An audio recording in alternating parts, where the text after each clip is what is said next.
विमानों को ऊर्जा कई अलग अलग रूपों में संग्रहित करके चलाया जा सकता है, चाहे वह जेट या पिस्टन इंजन के लिए तरल ईंधन हो या इलेक्ट्रिक मोटर को चलाने के लिए बैटरी में संग्रहित ऊर्जा हो। लेकिन फ्लाईव्हील ऊर्जा भंडारण के बारे में क्या? फ्लाईव्हील्स का उपयोग बहुत अधिक ऊर्जा संग्रहित करने के लिए किया जा सकता है, क्योंकि इसमें एक द्रव्यमान को बहुत ऊंचे आरपीएम पर घुमाया जाता है। लेकिन क्या यह एक विमान उड़ाने के लिए पर्याप्त है? आइए एक फ्लाईव्हील बनाते हैं और पता लगाते हैं। अब आप देख सकते हैं कि मैं पानी के नीचे कार्बन फाइबर की सीएनसी कटिंग कर रहा हूं। लेकिन क्या फ्लाईव्हील भारी होने चाहिए? हाँ और नहीं। फ्लाईव्हील में ऊर्जा मुख्यतः गतिज ऊर्जा होती है, जो द्रव्यमान की गति से जुड़ी होती है।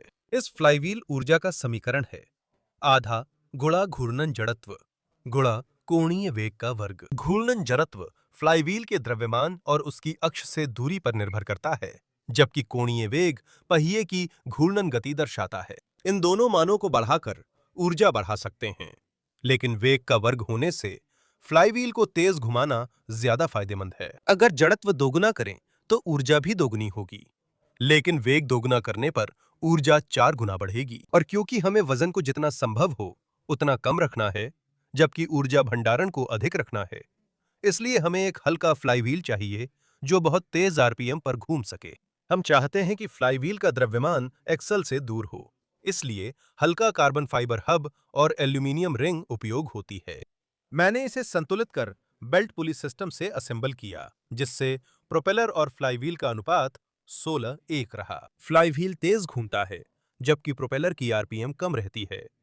पुली की शक्ति बेवल गियर से प्रोपेलर तक पहुंचती है, जिससे वह घूमता है। मैं अपनी उंगली से प्रोपेलर को 2 चक्कर प्रति सेकंड घुमा सकता हूं, जो फ्लाईव्हील पर करीब 2000 आरपीएम है। इसके बाद मैंने एक तेल बूम के साथ रडर और एलिवेटर जोड़ा, ताकि उड़ान के दौरान इसे नियंत्रित किया जा सके, और एक लॉन्च रैंप बनाया, जिसमें फ्लाईव्हील को घुमाने के लिए मोटर लगी है। कम आरपीएम पर इसकी आवाज ठीक लगती है, लेकिन जैसे जैसे यह तेज होता है, इसकी आवाज काफी खुरदुरी हो जाती है।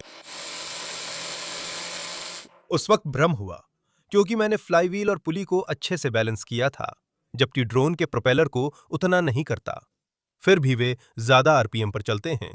लेकिन मैंने देखा कि यह ओ रिंग फैल रही थी और हिल रही थी, जो मुझे लगता है कि ज्यादातर शोर का कारण बन रही है। साथ ही मुझे लगता है कि इसी वजह से बेल्ट भी हाई आरपीएम पर वाइब्रेट कर रही थी। फ्लाईव्हील में इतनी ऊर्जा थी कि वह देर तक घूमता रहा।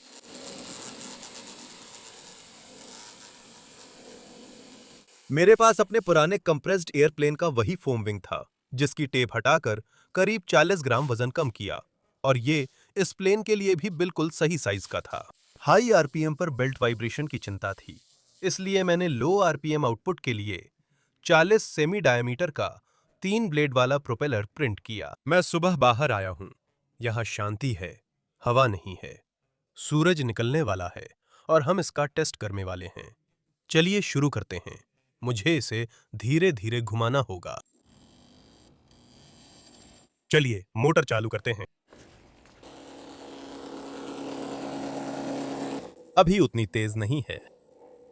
मुझे लगता है कि असली विमान पर थोड़ा वजन डालना होगा, ताकि वह रबर ओरिंग से जुड़ा रहे।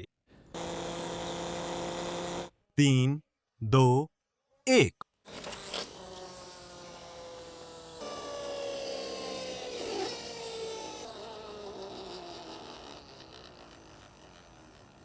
तो ये अच्छा नहीं था।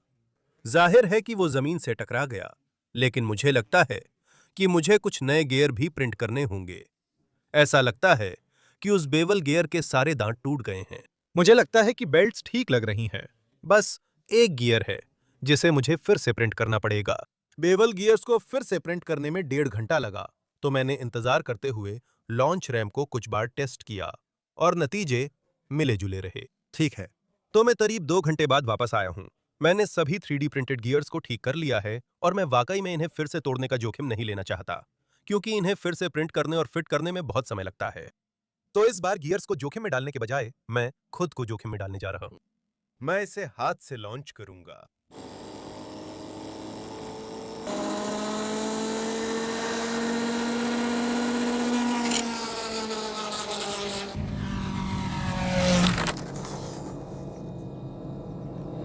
यह मेरी सोच से ज्यादा कठिन था।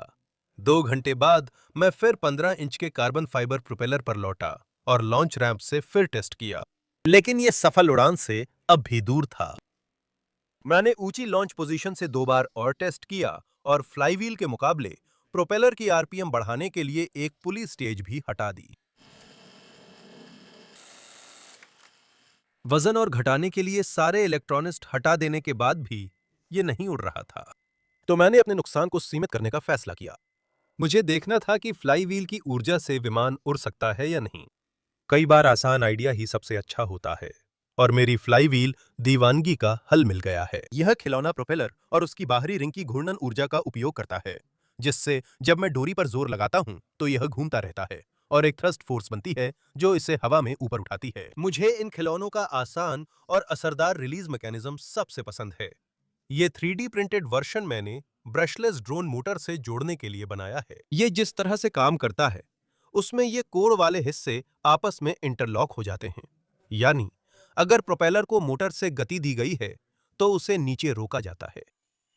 जैसे ही मोटर की गति घटती है, ये अनलॉक होकर उड़ जाता है। क्या ये विमान उड़ाने के लिए काफी है? आसान समाधान के लिए मुझे साधारण विमान चाहिए था। मैंने बॉलस्टर लकड़ी, फोम बोर्ड से साधारण ग्लाइडर बनाया और आगे बेरिंग ब्लॉक लगाया ताकि प्रोपेलर आसानी से घूमे।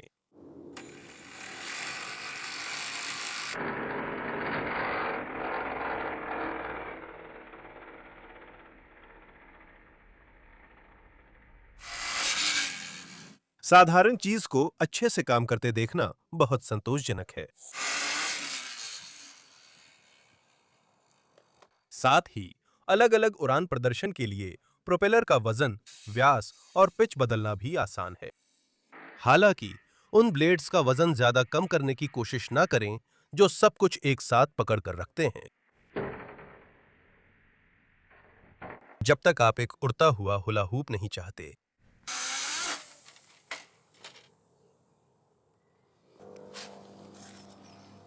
यह रिलीज मैकेनिज्म इतना साधारण होने के बावजूद बहुत अच्छी तरह काम करता है। बस मोटर को धीमा करना होता है और प्लेन को आसमान में उड़ने देना होता है। अगर आप खुद बनाना चाहते हैं, तो मैं इसकी फाइलें थिंगीवर्स पर डाल दूंगा। मोटर घुमाने के लिए रेडियो कंट्रोल इस्तेमाल करें और सुरक्षित दूरी पर रहें। उड़ते टुकड़ों से सावधान रहें। मैं आपका बहुत धन्यवाद करना चाहता हूं कि आपने देखा। अगर आपको यह वीडियो पसंद आया हो तो नीचे थम्स अप जरूर दें। अगर आप मेरे चैनल पर नए हैं और ऐसे ही और पागलपन भरे प्रोजेक्ट्स देखना चाहते हैं, तो कृपया नीचे सब्सक्राइब पर क्लिक करें। patreon.com के सभी समर्थकों का धन्यवाद। आप लोगों की वजह से ये वीडियो संभव हैं। आपके बिना ये मुमकिन नहीं था। फिर से धन्यवाद। एक बार फिर से देखने के लिए धन्यवाद, और मैं आपको अगली वीडियो में मिलूंगा। अलविदा।